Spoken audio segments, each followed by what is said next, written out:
The following production is part of the Play Some Video Games podcast network.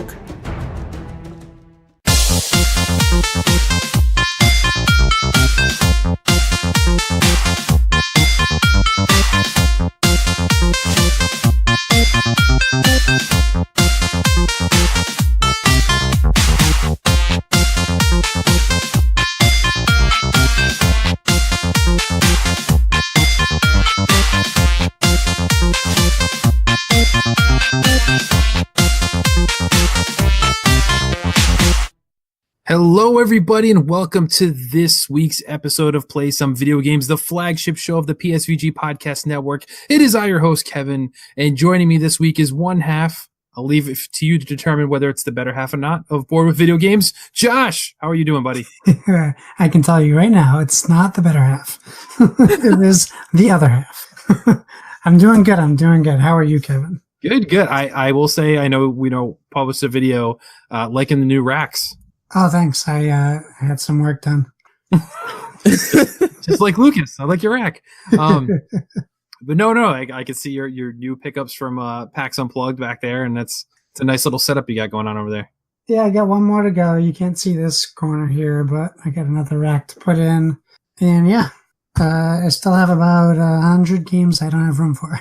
Oh, God. Racks on racks on racks. You just need to open up one of those gaming cafes just so you can hold your own library and make some money off of it. I would not put my own games in a gaming cafe. I just need a house that I can dedicate 3 rooms to. That's completely reasonable. Sure, we'll go with that. Yeah. So, in case you couldn't tell, the other co-host joining me is the other half of the dynamic duo from PSVG OT, which made its grand return this past week. Dev, man, it has been way too long since we actually spoke other than in Discord, of course. How are you doing? This is very true. I'm doing good. It's 3:30 out here, as you alluded to earlier. Sun is still shining. It's still warm outside. No, it's cold. It's dark. But I'm doing really, really well. A little under the weather, but other than that, I'm doing great and glad to finally make my way back to podcasting. I know. It's exciting. It's like, and when I posted, I was like, hey, who wants to be on? And you're like, I'll do it. And I'm like, wait, really? You can do it? And you're like, yep. Okay. And not gonna lie, leading up to a couple hours before, and I'm like, is he really gonna show up or not? And you're here, so I'm all for it, man. I'm good for it. So yeah. Thank you for being with me tonight, guys, and thank you, listeners out there, for tuning in each and every week and dealing with, if not encouraging, all of our PSVG shenanigans. Make sure you're following us over at Twitter at PSVG, over on Facebook at facebook.com/PSVG, and of course the website psvg.blog, where you can find everything PSVG under one little roof. You can join us in the Discord. The link is right there on the website to hang out with us and the rest of the crew on the daily. But a huge thank you from the bottom of our heart to all of our Patreon supporters, and especially our producers, Coach Mo, Edwin Callow, aka Callow, Dev, of course you're here with us, myself, Josh is on here too, or as he prefers to be referred to as Bonesaw here on the list. Chris M., Kyle Hyman, and Joel Voss, a.k.a. Professor Switch. Thank you guys for being our producers and making this whole thing keep chugging away. So we gave away our first giveaway this past week on Patreon to one of our supporters there. We gave away a copy of Hollow Knight over to Callow. Actually won that one, so congratulations, Callow. Bored with VG is in charge of the next giveaway, so stay tuned for that next month. And Josh and Kyle will have something to announce as we get ready to do that. And if you want to get in on the action and support us, every dollar counts and goes back into this product you're hearing to be bigger and better. We're not, purchasing video games for ourselves or, pocketing that money or making a profit. By all means, every dime that comes through is either given back to you, the community, or is invested back into what PSVG has become. So thank you all. And join us over at patreon.com/PSVG. You might win something in the process. But fellas, let's get on with the show and talk a little bit about what you playing, brought to you by Fluxtaposed. Dev, I'll let you go first, man. Well, I've been playing Smash. I know, it's crazy. I'm playing a Nintendo game. It's weird. Mm-hmm. But it feels like home, and it's good. I'm really enjoying it. Just the portability of it allows me to actually play at work, which has been cool. I unlocked about 5 characters today in my little brief stints here and there in between tickets and jobs or whatnot. But I've been playing more Smash than I thought I would. Nice. And it's been really, really enjoyable. I've also been playing Destiny, of course, because that's the bread and butter, and that's what I do.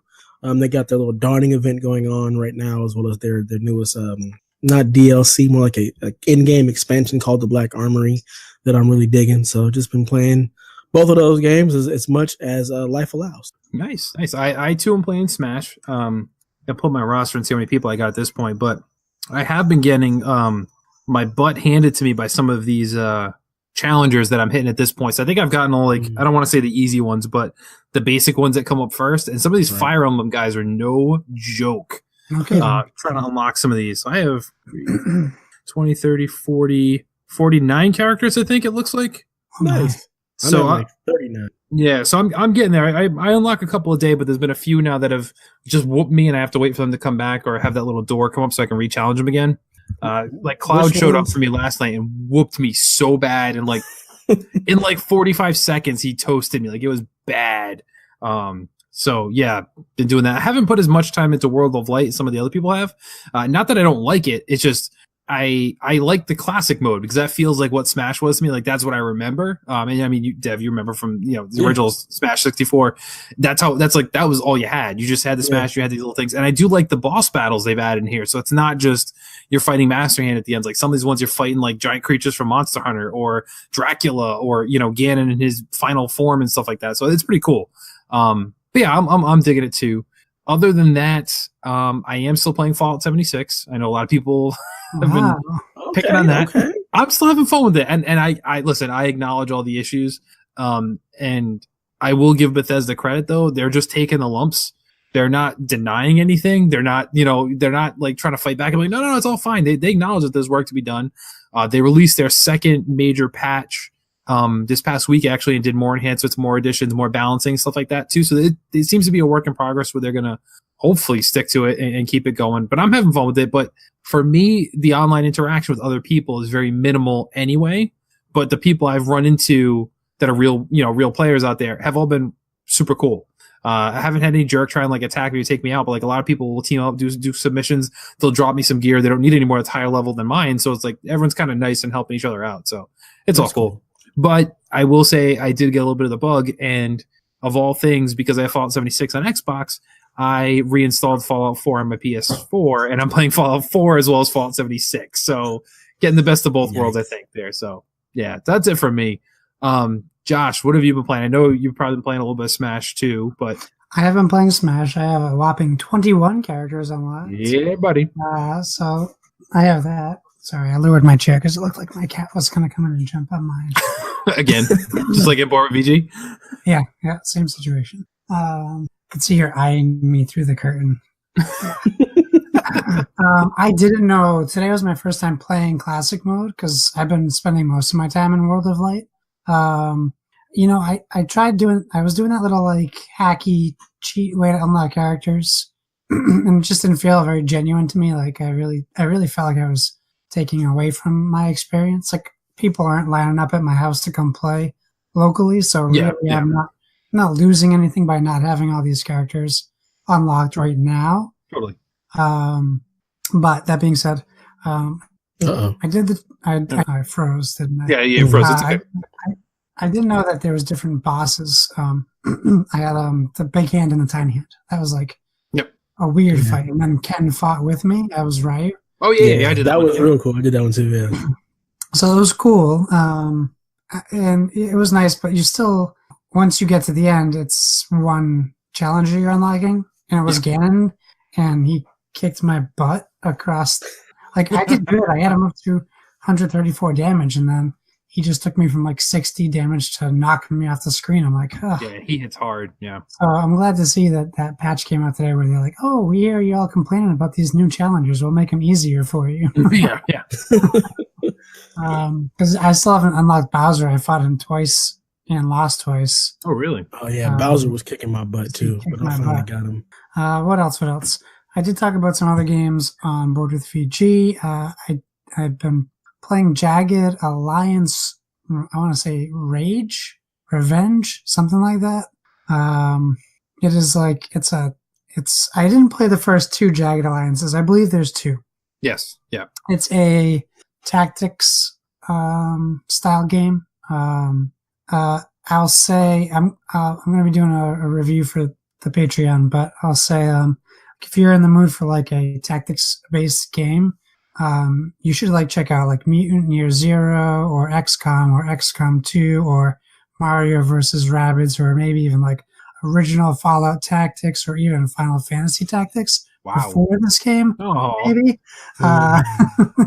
It has some of the worst writing and voice acting I've probably ever heard or read in a long time. But that'll be my tease. There's some fun stuff and some fun audio lines I can pull up that's really like, if you don't like nails on a chalkboard, this is going to be fun. Oh, dang. Because it's, I know I'm being harsh, but this is what I like to do. It could be a mislead. I might love the game, but I probably don't. Probably not. And then Board of the Video Games is for our game night this month. We're doing Overwatch on the PS4. So I went to GameStop yesterday. It's back down to $30 brand new. So I picked up another copy because I foolishly traded my copy in. That's right. Thinking my game share partner had it digitally, and he does not. So I'm waiting for it to be a decent price. So I snagged it at GameStop, which board games are buy one, get one free right now. I should point that out. That's right. Yeah, so that's it from what I haven't already talked about for video games. When are you planning on doing the Overwatch night? Oh, I see it here. It's the 21st? 21st. We're just doing, Kyle says 8 p.m. Central. And I'm like, okay, that like works for like one of our listeners. It's 9 p.m. Eastern. Evan, it's like noon. Clearly, we have no idea how time zones work here at PSVG. 9 p.m. Eastern to 1 a.m. Eastern. Wow. I work till 10, so I'll be jumping in an hour late. Oh, sure.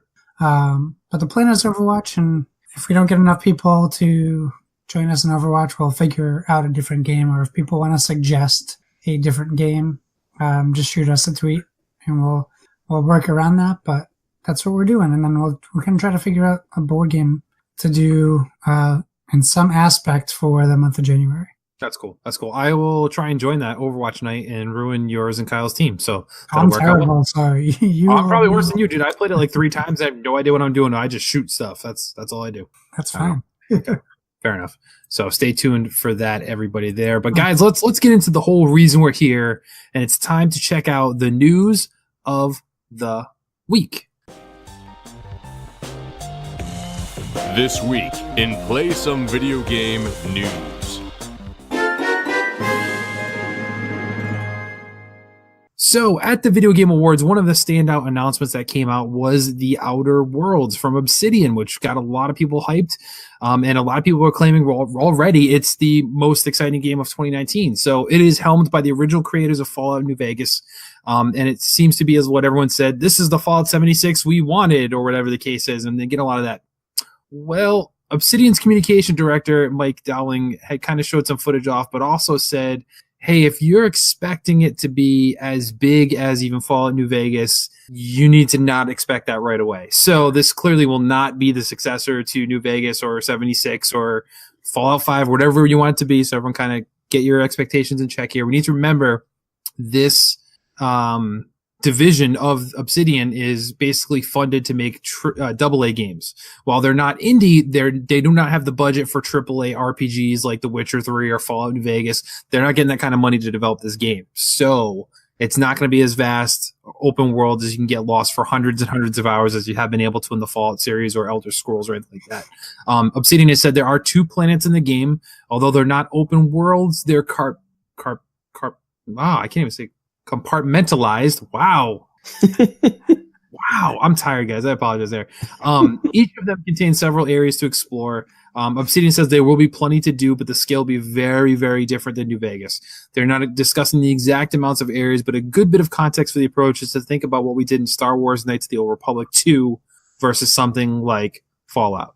So that may disappoint some gamers out there. For me, that's not an issue. This game still looked really cool, and I'm all for smaller experiences because right now I'm juggling like 4 different 100-hour games, and it's too much to handle. I am perfectly okay with spending some time with a shorter game a la, like Spider-Man was, God of War, even. Like, those are games that I still had a blast with this past year that did not take hundreds and hundreds of hours of my time. So, Josh, your thoughts? Does this let you down at all, or is this kind of good news coming your way? No, I mean, the internet does what the internet does when they're dissatisfied with something. They want the next thing to be the better version of what they're playing. Like, people not happy with Destiny, like any game that resembles Destiny, like, this is the Destiny that we should have gotten. Well, people are happy with Destiny. Like, you're not happy with Destiny. So you can move on. That's fine. When I saw this game, there's nothing about this game that screamed open world to me. In fact, it screamed linear to me. And I don't know that they said that and I just like internalized it, or I just kind of gleamed that from watching the clips, but it reminded me of like Knights of the Old Republic. Knights of the Old Republic is a linear RPG. Those do exist. Think like Dragon Age, any of the Dragon Age games. That's really what I saw when I saw this game. So, I mean, I think it looks great. I'm glad that they kind of clarified that. That's not going to stop people from still assuming it will be the next Fallout. But to say, like, it's definitely not going to be there's no way it can be the most anticipated game of next year. I don't know if they're making that statement or if that's the internet again, but that was the article was stating that it was, so for like, many there's a people lot. But yeah, there's a lot coming. It definitely is it's still a niche category. Like, as soon as you put RPG onto a game, like a descriptor, you lose a large audience. Oh yeah. So, I don't know. I think like Anthem is more in the lines right now of stealing that most anticipated game because they're not using RPG, even though it kind of really is an RPG. Yes, it's definitely an RPG. But I mean, we'll see what happens. But I'm just excited to see them get the game out. 2019 is a pipe dream as far as I'm concerned. They get it out in 2019. That's awesome. But I wouldn't be surprised if it was delayed as well. Well, it also, side note, so it has been in development since 2016. So a late 2019 isn't out of the realm of possibility, especially with those tempered expectations of how big it is and the fact that now they got Microsoft money backing them up too. So if they need to kind of rush things or get more resources to pass that finish line, they definitely have it available to them. But valid points there. Dev, your thoughts? I mean, you're the guy who plays the same game forever and a day. Are you okay with having an experience where you don't have to do that for once? Absolutely. I miss the old days of Acclaim and LJN and all of our little AA experiences. So I'm glad that this isn't some ginormous game that I'll never finish. So it's really nice to see that this is going to be a very tailored experience is what I would say it's going to be. It's not some open world craziness. I didn't get that either. I didn't think it was going to be some open world, like massive game. I also thought it was going to be more of a linear experience. Like I got a lot of BioShock type feels from it as well. Totally. Yeah. So that was my expectation. I wasn't thinking anything super massive, especially seeing that the studio was coming from. I think this is what makes me like kind of miss the days of print. Because you get all these tempered expectations from the videos that don't really have a lot of the in-depth stuff that you would have read in an article. So I'm glad that they put this out to temper those expectations and not, think this is the next Skyrim or something. Agreed. So all good news all around. But yeah, you're right. Nowadays, people are just, I mean, we talked a little bit about it too in the last PSVG, that the entitlement factor of gamers nowadays is entirely and wholly out of control, where they just expect something to be catered and designed specifically for them, and anything else is just unacceptable or subpar, when that's not the case, man. People like different things, and if it's not for you, cool, then don't buy it, don't play it. But there's no need to really complain about it for somebody else who is having a good time or enjoying it. So it's all good. Mm-hmm. Next bit of news. This kind of dropped actually today as we're recording. Metro Exodus has changed its release date. It is now releasing on February 15th. So they gave you kind of a title sequence set to an original score. They released that today in a trailer, and they're also following up with the hashtag 12 Days of Metro. So I'm not sure if that means they're going to continue doing 12 different like little news announcements leading up to Christmas, because we're officially 12 days out from recording this. But yeah, so it's interesting to see what's going on. I, for one, am very, very excited for Metro Exodus. It looked great right from the get-go. This little kind of title trailer sequence of like a post-apocalyptic snowstorm was pretty badass. So it's got me a little more hyped there too. The music sounds good right off the bat. You'd expect that with any kind of title track there should always kind of be setting the tone for everything else. But looks really good.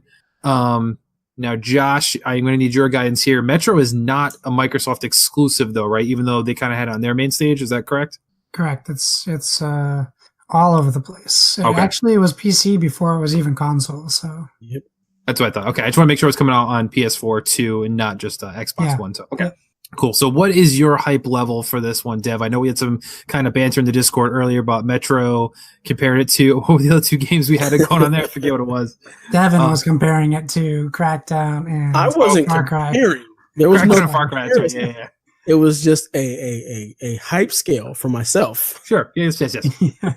But yeah, I'm excited for it. I mean, it was one of the games that stood out for me at E3 when they announced it. I was like, oh, this looks awesome.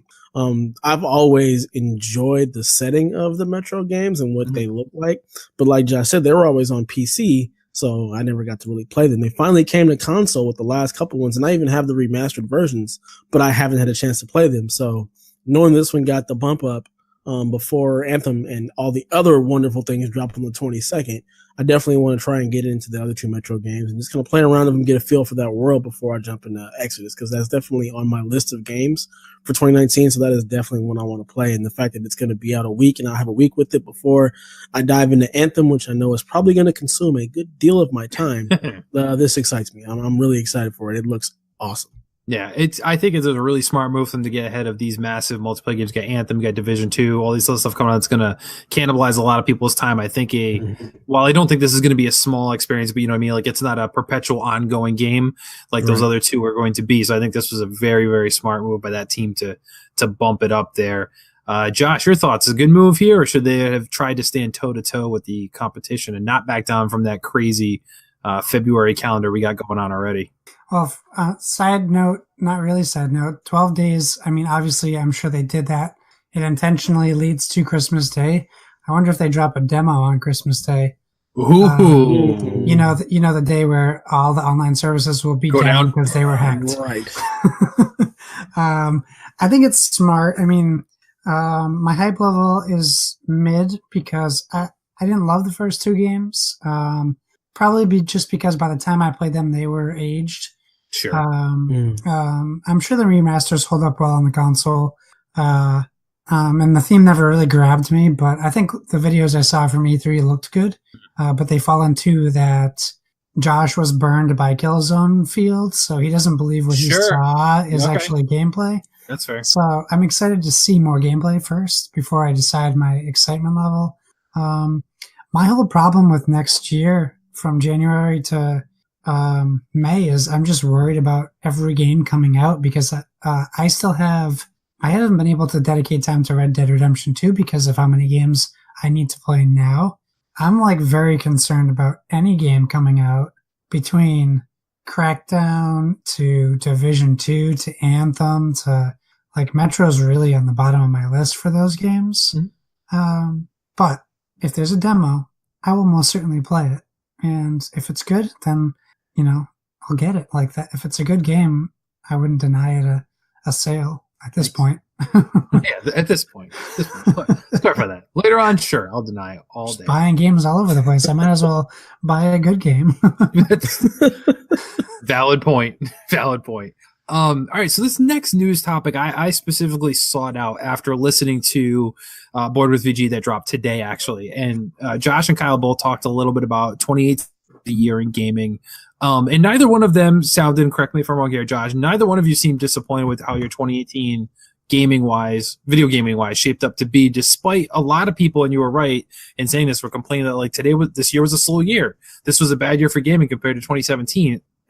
Was that the vibe you were giving off at the? Yeah. We really seemed to realize we were in the minority of. I think we talked about it. I think Devin was the only person that we saw who was actually shared our love for games in 2018, which is totally fine. Like we always talk about how, and you mentioned it earlier, there's no reason for shaming people for games they like, but unfortunately, we even see it in the Discord. It happens every day, and it sucks. But if you're not happy with 2018, that's fine. But I was shocked by all the responses we got of people who just really were down on 18. Yeah, so I will say, well, I didn't respond to your initial question when it came out there. I was not disappointed by 2018, and I think this list I'm about to go through with you guys of the top-selling games of 2018 as it stands today, this was released by USA Today, of sales numbers to show exactly how many heavy hitters actually did come out this year, that I think if you go back and think about last year, maybe it wasn't the same type of thing. So I'm not going to go through the whole list, but I have like the top 25, and the interesting thing about this list is they actually took the time to break apart PS4 and Xbox One sales. Oh, So you're I don't getting. want to hear that. Well, no. I already know. I already know. No, this isn't the bashing, but this just stands when you compare, when you sit there and say like, oh, well, you know, Spider-Man was only on PS4. Okay, Right, well, then how can you compare Spider-Man to Call of Duty? That Right, multi-platform. It's just not fair based on exposure. So this removes that out of the marketplace. It just That's talks cool. about pure sales per console. So I'm just going to go over the top 10 with you guys. I think there's some on here that really at least surprised me. So it might surprise you as well. So number 10, Splatoon 2 on Switch. I mean, Switch has been. You would think that this year was the first year Switch came out, which how well it's been selling. And if you look at the games that came out for Switch this year, it's not like you can't even compare it to 2017 as far as what they put out last year. But people are still buying those games. And no, that's a valid point. So Splatoon 2 came out in 2017. Yeah. But in 2018 alone, so it's not counting total sales, just how much they sold in 2018 was over 2 million. Yeah. So the total sales completely is over 6 million for Splatoon 2, which is nuts. That's crazy. Number 9, also from 2017, Legend of Zelda Breath of the Wild on Switch. Sold to almost 2.2 million this year to bring the total up to 8.2 million so far in the 2 years. Number 8, though, here we get into a 2018 release, Black Ops 4 on PS4. Sold 2.5 million on PS4, so this doesn't calculate the Xbox One number. Super Mario Odyssey, 2.5 million as well. So here we go. Also a 2017 release, though. So now we got 3 games that came out in 2017, the top 10 for 2018. But 2.5 million this year. Total sales for Super Mario Odyssey, 10.2 million. Wow. So, yeah. Number 6, Mario Kart 8 Deluxe, another 2017 game. Sold 3.3 million this year to bring the total just under 10 million total. Kevin, you're playing right into the haters of this year's hands. They're like, oh, the games you love from last year. No, because here we go.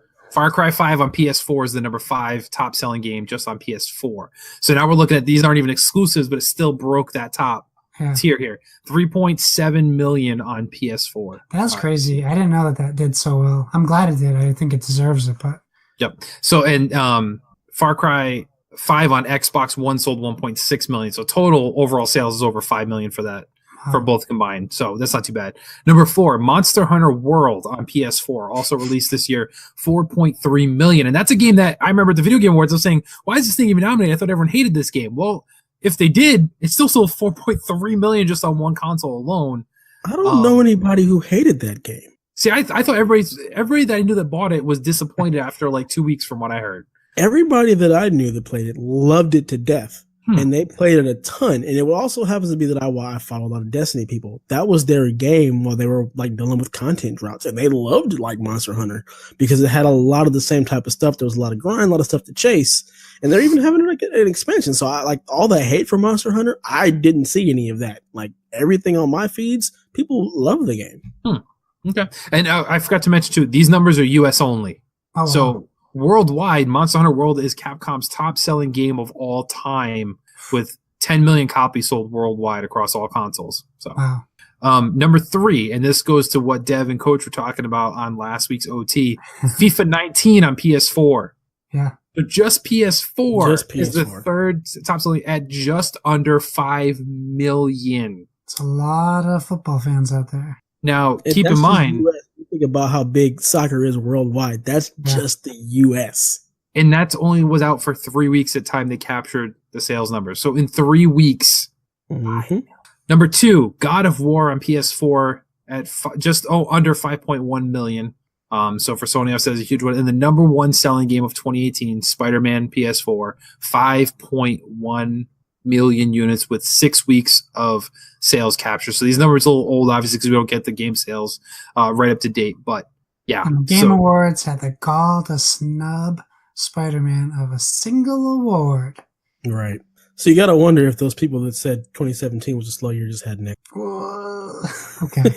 Shots fired. I couldn't help myself. Other things of note too. So just missing the top 10. Kirby Star Allies was number 11. Wow, That's crazy. That just goes back to Josh saying that, like, it seems like everybody got a Switch this year. When you look at the Switch sales, and I mean, a lot of those games, they were from last year, but it's like, it seemed like, okay, it's time to get a Switch. And now we're buying all of these hits from last year. Yep. So that's crazy, but it goes right along with what Josh was saying. Because also Mario Aces was number 17 and Donkey Kong Tropical Freeze was 23. Wow. So keep in mind that this list, because of the timing it was released, doesn't include Red Dead Redemption. Right. So it doesn't have that on there. So that obviously would shift the numbers around a little bit. Doesn't include Pokemon Let's Go or Super Smash. So those will all be factors that would bump some of these off the list for sure. But I just thought it was an interesting list that people said, like, hey, it wasn't that great of a year. Well, I mean, you got Far Cry, you got Assassin's Creed, which was great this year. You got Red Dead, you got Pokemon, you got Smash. You know, you got Spider-Man, you got God of War, you got Detroit Become Human, which I thought was a stellar game from this year. And Donnie can't complain anymore because I officially mailed it out. He'll get it by Saturday. So he'll play it and understand what we've all been talking about. Like, these were like Celeste and Dead Cells, right? And Messenger, and like all the and Hollow Knight, all these indie games that hit with the impact of a AAA title. Absolutely, like games that people say you have to play these games. Like, it's been a great year. I think. Yeah, I agree. I don't understand the whole it's been a slow year. I mean, you even think about back to the beginning of the year, like Dragon Ball Fighters. People loved that game. That was a good game that sold well. It's the end of the year, so that people are playing other stuff, but that game sold well. Mm-hmm. AC Odyssey, Shadow of the Tomb Raider. Like, we had a lot of good games this year. So the whole 2018 was a slow year compared to last year. I don't understand that at all. I think the problem it brings up is, what do you need to make it a better year? I think that's where the problem lies. Like, if you aren't even like, if you can't, like, is it that it was a bad year for you? That's different. Like, if you think like for you it wasn't a good year, that's one train of thought, which I think is probably where most people are. But if they're like, it's a bad year for gaming, well, then that's where we're having that same problem where people aren't being receptive to what other people like. Right. There goes that entitlement again. Right. Exactly. It's people look and say, okay, if I don't get the console icon games, then it's not a big year. So yeah, if you look at it that way, okay, we got a God of War, and that, there was no Mario game this year, pure Mario game. There was no Zelda game this year. There was no Gears of War this year. There was no Halo this year. There was no Killzone or anything exclusive. Like, for exclusives that were our flagship ones, we expect to hit every once in a while, be a big year. So like no Uncharted, no Last of Us, those type of games that get everyone's attention regardless of whether or not they play them. Yeah. Yes, those were maybe lacking this year, but we got stellar games like Detroit. You got Spider-Man, Forza Horizon 4. The sports games are arguably better than they've been in a long time this year. Mm-hmm. There's a lot of flagship things that people don't think, because it wasn't these standout icons that stop and get everyone's attention. When you go back, yeah, a lot of people liked Gears of War, but there were a lot of people that also didn't like the changes that Gears of War did for this last one. But then they're mad when a Gears of War doesn't come out every single year. Same thing for Halo. Like, some people really disliked Halo 5. Halo 5? Yeah, a lot of people don't like Halo 5. But then there's some people absolutely love them. So it's like, but then you get mad when there's not a Halo. So it's like, what do you want here? Halo 5 is great. I don't know why people are down on Halo 5. Right. Halo 5 was because of the marketing. The way they pitched the game, that's what made people upset. Because when you go into it and it's not this battle between Locke and Master Chief. Right. That was just what kind of threw everybody off. That was just bad marketing on their part for what the game was. Yeah. Even if you listen to the podcast they had leading up to it, which was phenomenal, it just wasn't what the game was. Yeah. So, everybody suck it up, stop whining. It was a good year. Madden. Right. Great year for Madden, right, Coach? I gotta get extra Madden in. Oh, just wait till he hears Arcadia Academia. We talked all football games, and he heard Kevin gush about Madden for a while because we were talking Madden 94. Oh God, that's the best Madden ever. Right, and that's why I said, and I shout out Coach saying, like, there you go, Coach. This is the longest Kevin's ever talked about Madden. It was all positive, so it's all good. Madden 94 on Sega Genesis. Oh my goodness, it's glory. Tune into that. But yeah, so that wraps up that article. I just want to kind of address it because I thought that was a great point that Josh and Kyle brought up, that I think a lot of gamers aren't thinking of things in the right way per se. Like, yeah, you may not have gotten everything you wanted every year, but when does it happen that you get a year in gaming, you're like, hey, every single major title I wanted all dropped on this year? Never happens. Get over it. Quote unquote, the year of dreams. Yeah, exactly. It's not going to happen. It just doesn't make fiscal sense when they even do it, because then everyone can't afford all the great games. You got to split it up. Anyway, it's that time, gentlemen. It's that time we all step back, let Kevin get angry, because it's time for Kevin Hates Everything.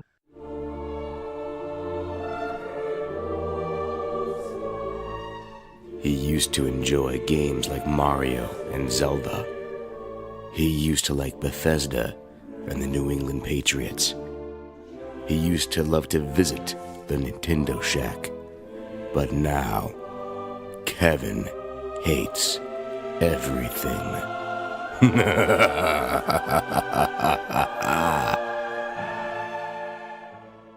Well, this week, guys, I had a relative bring up a subject, and they thought they were on, top of the mountain proclaiming something that everyone's going to back them up and say, yes, you are correct. And, they did it in the best of all places to make those kind of statements, the internet. And then was sorely shocked when people did not come to their defense. And there was Kevin with his torch and pitchfork ready to roast them as well and caught them by surprise. Guys, I hate people who don't think Die Hard is a Christmas movie. Oh, yeah. Nah, see. So, as I said, this all started with the relative. Said it is definitely not a Christmas movie, which spurred a huge family argument, which was just most of the family informing her that you were completely wrong and it 100% is a Christmas movie. Then, a couple days ago in our on Twitter, Callow tagged us. He found a golden book style children's book of Die Hard and said, hey, this is a great Christmas story for the kids. And PSVG friend of the family, Luke Lore, aka the Insipid Ghost, says not only has he never watched the entire movie, but he said it's 100% not a Christmas movie. Okay, what? So that got me fired up. And then I sit down today after work, and my wife was like booting up the Amazon Fire Stick. We're watching our shows, and oh, hey, there's a new episode of The Goldbergs. Do you guys watch The Goldbergs? I've seen it.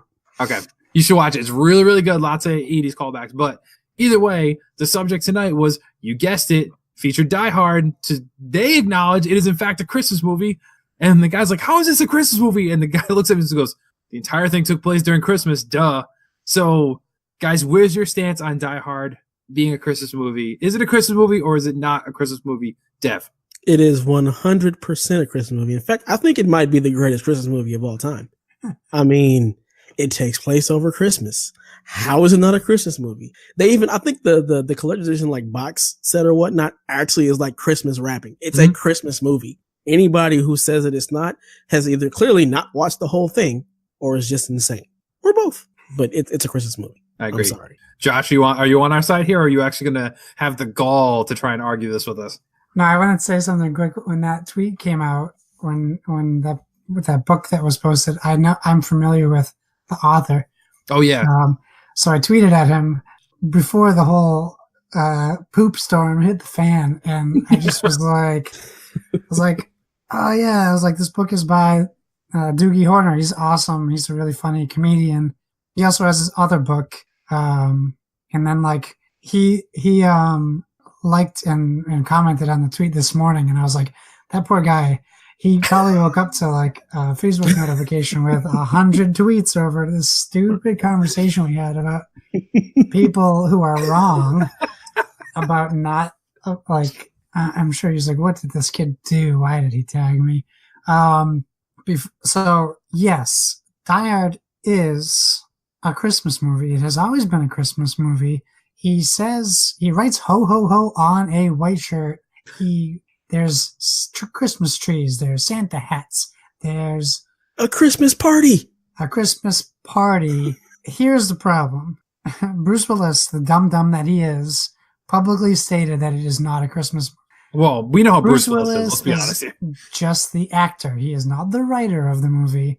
So I'm killing that argument right now. You can't ask an actor, unless they wrote the movie, about their character. Bruce Willis. He's also crazy, and he does movies now for $3. So we don't need to ask him his opinion on movies anymore. It's a Christmas movie. If you want to get into a debate about a Christmas movie, you might as well just work your way with Nightmare Before Christmas. I was going to ask that. And way better debate in that conversation than Die Hard. Die Hard is a Christmas movie. That was actually going to be my follow-up question was Nightmare Before Christmas. Is that a Halloween movie or a Christmas movie? It's both. I agree. It's both. It's both. Yeah. Because you can watch it from either side. and still feel good about it. Like I can watch this from October through December, and you're still appropriate. He lives in Halloween Town, but it is a Christmas movie. Yep. He's the Pumpkin King who takes over for Santa and causes mischief. So it can be viewed as either or. Well, kidnap Santa. I wouldn't say takes over for Santa. Well, Oogie Boogie kidnaps him. All right. No, that's true. That's true. Gotcha. So the best quote though that I gave her during this argument as the things are going on, and everyone started backing me up when I was the first person to comment saying you're crazy, it's a Christmas movie. And then like similar to Josh's scenario there with the tweets and all the 100 people commenting, same thing happened on Facebook. So my last one was like, oh, see, everyone agrees with me. I was like, now you're gonna get real mad when I talk to you about Gremlins. Yeah. Also, that also too is a Christmas movie. It's a Christmas movie. Absolutely, we watch it every year at Christmas. See, my wife loves Gremlins. See, it's not all Home Alone and National Lampoon's Christmas Vacation and Elf. Although I love all those movies too, there's more than that, guys. There's more than that. Reach out. Everybody's Christmas isn't merry and bright. You got to throw in some of the dark stuff too. Things happen on Christmas Eve, like the Nakatomi Plaza building, being taken over by terrorists, and Grandma getting run over by a reindeer. Yeah, see, it's all good. It's all good. All right, fellas. That's all I got for this week. I think it's time we hit that dusty trail and settle off there. But I will say I did get one. I guess technically it would count as a listener question. But while I pull that up, guys, why don't you tell people where they can find you, Dev? Yeah, you can find me at Dev Atias on Twitter. I'm also one half of the OT. I am the Will Purdue to Coach Mo's Luke Longley. So you can come check us out there. We should have our own feed sometime this year. But yeah, also holler at us in Discord. I'm there most of the day arguing with Donnie about nonsense. Feel free to join in. Josh. Okay, well, if we're going to do things like that, I am one half of Bored with Video Games. I am the burnt crust to Kyle's buttered toast. And you can find me at Why So Serious on the Xbox and the PlayStation. That's spelled SIRRIUS. If you want to get in on our Overwatch game night, make sure you add me as a friend. And just send me a message and just put PSVG in the comments because I'm getting too many ASL. Yep. Hey babe, hey what's up comments from I guess our bot listeners. So let me know you're a human being and I'll accept you as a friend. Those are all the listeners to Flux to Pose from Japan that are messaging. Yeah, I guess so. There's Lucas with all of his spam accounts. Mm-hmm. Sounds about right. And then I'm Josh Bones on Twitter. So there you go. Make sure you check out the PSVG calendar where we're posting all the things such as live recordings if you want to watch the Twitch streams for the shows that do that. Community game nights, as we mentioned. There's, by the time you hear this, we have done a Smash one at this point, and all the different shows are kind of planning various events as we can and we'll have time to do so. So we'd love it if you guys came to join us as well. What else I want to say? We're winding down towards the end of the year. So there'll be a little bit, I don't think any shows are taking any breaks to my knowledge. I think we're going to have content right through the new year. Some of it might just be pre-recorded and kind of staged ahead of time. That's all. But we have that going on. PSVG DLC, the Patreon supporter listener only show will be recording soon. So stay tuned for that. And if you want to get in on that action, head over to patreon.com/PSVG and see what we have to offer there. So, that listener question I mentioned, guys, so it was unusual because I got it via text and it wasn't solicited. And the question is, do you want to do a Smash chat? Meaning Smash Brothers. Smash Brothers. Yeah. No. A chat? I'm cranky that Spirits Mode, a.k.a. World of Light, is getting panned so bad by the critics. Oh, okay. So I thought, well, okay, there's a couple people here that we've on staff that don't have a problem with World of Light.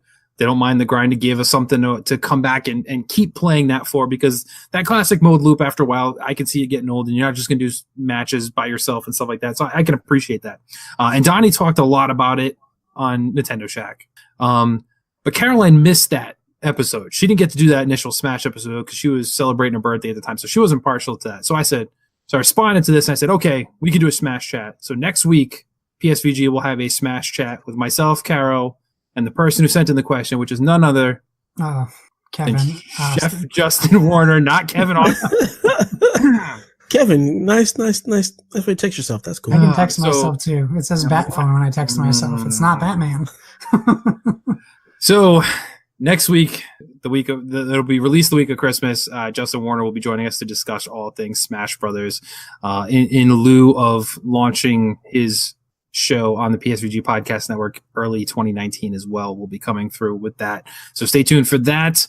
Also in January, we'll be doing the PSVG Video Game Awards, kind of replacing our Game of the Year conversations because that's subjective and it leads to people getting angry and not agreeing and not making sense. So instead, Dev and I are taking over the process, and we're developing the categories and the nominees, and the staff will be voting. We'll be reaching out to friends of the family, if you will, for their input to vote as well. And there'll be some listener categories you all can vote on. So stay tuned to that as we're dubbing them the Donnie Award, the Donnies. So instead of the Grammys, we got the Donnies. So can't wait for Kara to do that Photoshop job of Donnie's head on the golden statue. That'd be great. So stay tuned for that, everybody, coming in January. So while we're getting ready to celebrate the holidays, PSVG is not slowing down by any means. The entire podcast network is pedal to the metal going into 2019 with a bang. So everybody stay tuned, stay subscribed, tell a friend. But most importantly, as always, we ask that you never stop gaming.